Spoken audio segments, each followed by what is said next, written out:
વડોદરા જિલ્લાના સિનોર તાલુકાના માલસાન માંડવા વિસ્તારમાં મિની વાવાઝોડાએ કેળ ઉત્પાદન ખેડૂતોની કમર તોડી નાખી છે। લલણીના આરે પહોંચેલો કેળનો પાક પવન અને વરસાદના કારણે જમીનદોસ્ત થતા ખેડૂતો મુશ્કેલીમાં મુકાયા છે। સિનોર તાલુકાના માલસર માંડવા વિસ્તારમાં 3 દિવસ અગાઉ આવેલા મિની વાવાઝોડાથી કેળના પાકને ભારે નુકસાન થયું છે। તેજ પવન અને વરસાદના કારણે અંદાજે 300 થી 400 વીઘામાં ઉભેલો કેળાનો પાક જમીન પર પડી ગયો છે। આ કુદરતી આફતના કારણે આશરે 100 જેટલા ખેડૂતોને લાખો રૂપિયાનું નુકસાન થયાનું જાણવા મળી રહ્યું છે। જમીન પર પડેલો પાક હવે વેપારીઓ પણ ખરીદવા તૈયાર નથી, જેના કારણે ખેડૂતોની મુશ્કેલી ઓર વધી છે।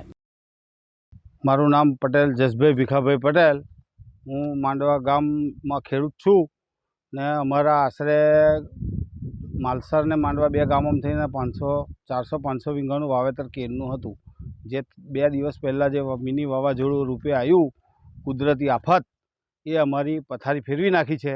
અમારા કેળાના થળિયા નષ્ટ કરી નાખ્યો છે। અત્યારે એવી પોઝિશન છે કે થળિયા કાઢવાના અમારી પાસે પૈસા નથી ને કેળોમાંથી હવે 2 રૂપિયા આવે અને નાના છોકરાની જેમ ઉછેરીને મોટું કરેલું ને આજે સૂઈ ગયું છે, અમને હુવડાવી દીધા છે।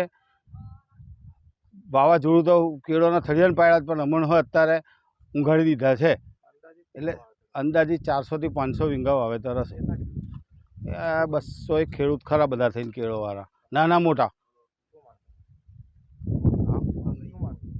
અમારી સરકાર પાસે એક જ માંગણી છે કે અમને કંઈ યોગ્ય વળતર આપે ને અમને કંઈક ઊભા કરે એવું છે।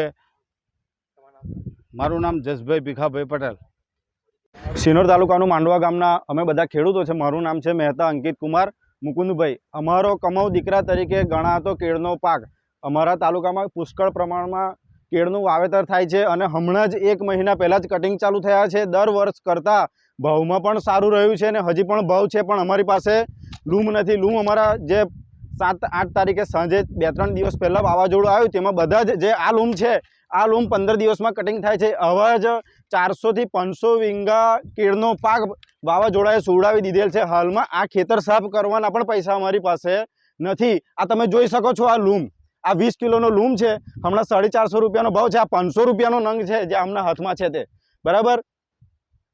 આ લૂમને બહાર કાઢવાની મજૂરી પણ અમારી પાસે નથી।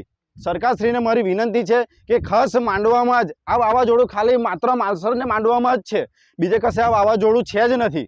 એટલે તમે સરકારશ્રીને વિનંતી છે કે સ્થળ પર આવીને ચકાસણી કરે, તપાસ કરે, સર્વે કરે અને ખેડૂતોને યોગ્ય વળતર આપે તેવી અમારી રજૂઆતની વિનંતી છે। જય હિન્દ, જય ભારત।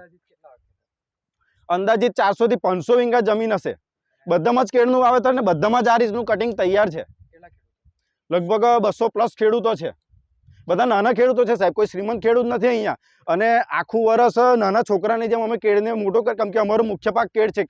કેળ સિવાય અમે બીજી ખેતી કરતા નથી ને વાવાઝોડું આ કાપવા લણવાના ટાઈમે જ વાવાઝોડા આવીને અમારા બધા ખેડૂતોને પાયમાલ કરી દીધા છે। નર્મદા કિનારો, મહેતા અંકિત કુમાર મુકુંદભાઈ। માંડવા ગામનો ખેડૂત ગિરીશભાઈ ત્રિભુવનદાસ પટેલ।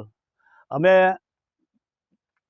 માંડવા ગામના અને માલસર ગામના ઘણા ખેડૂતો કેળોનું વાવેતર કરે છે અને અંદાજિત 401 વીઘા જેવી આપણે કેળોનો પાક હશે। અને જે મિની વાવાઝોડું હમણાં આવ્યું એની અંદર એટલું ભયંકર નુકસાન થવામાં આવ્યું છે કે કોઈનો ગણતરી બેસે એવી નથી। હવે આ છોડ અમારે લગભગ 1.5 વર્ષનો પાક હોય છે અને બિલકુલ સતંદર હોઈ ગઈ છે કેળો, અને કોઈ જેવું લાગતું નહીં કે હવે એનીમાંથી કેળનું 1 રૂપિયો પણ આવે। અને એટલી બધી હુકાઈ ગઈ છે, પડી ગઈ છે કેળો, કે એને કાઢવાના પૈસા બી હવે ખેડૂતો પાસે નથી। એટલે અમારી સરકારને એક વિનંતી છે કે અમારી હમું સરકાર કંઈક જોવે અને કંઈક સહાય આલે એવી અમારા માલસર અને મોડવા ગામના આપણે ખેડૂતોની વિનંતી છે। ફૈઝ ખત્રી, દિવ્યાંગ ન્યૂઝ, સિનોર, વડોદરા।